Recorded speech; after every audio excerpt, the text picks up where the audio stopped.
નમસ્કાર, આલાપ ન્યૂઝમાં આપનું હાર્દિક સ્વાગત છે।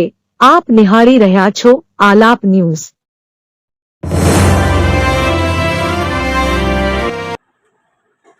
પ્રજાની સુખાકારી માટે બનાવવામાં આવેલી ભૂગર્ભ ગટર યોજનાઓ આમોદમાં માથાના દુખાવા સમાન બની। ભૂગર્ભ ગટર યોજના આમોદ નગરપાલિકા બન્યા બાદ આમોદમાં થયેલા વિવિધ વિકાસના કામોથી આમોદની પ્રજા બહુ ખુશ જોવા મળતી હતી, જેમ કે નવી પાણીની પાઇપલાઇન તેમજ ભૂગર્ભ ગટર યોજના। ભૂગર્ભ ગટર યોજના બનવાના કારણે આમોદની પ્રજા બહુ ખુશ જોવા મળતી હતી, કારણ કે વરસાદી પાણી અને પોતાના ઘર વપરાશના પાણીના નિકાલની સમસ્યાથી આમોદની પ્રજાને છુટકારો મળવાનો હતો, જેના કારણે ભૂગર્ભ ઘટનાના કારણે પ્રજા ખુશ જોવા મળી હતી।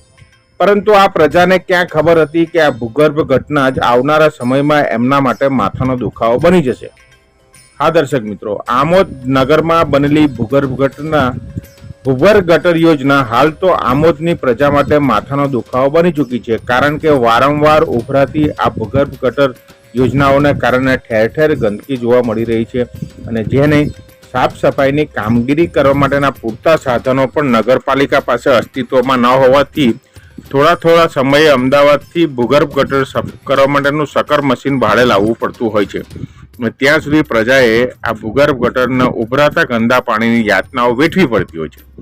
પરંતુ આજરોજ આમોદના દરબાર રોડ ખાતે આવી ભૂગર્ભ ગટર યોજનાના ઢાંકણાના તૂટેલી અવસ્થાના કારણે એક કાર ચાલક પોતાની કાર લઈને પસાર થઈ રહ્યો હતો, ત્યારે તેની કારનું ટાયર આ ભૂગર્ભ ગટરના તૂટેલા ઢાંકણામાં પડી જતા એ ગમખ્વાર અકસ્માત બનતા અટકી જવા પામ્યો હતો।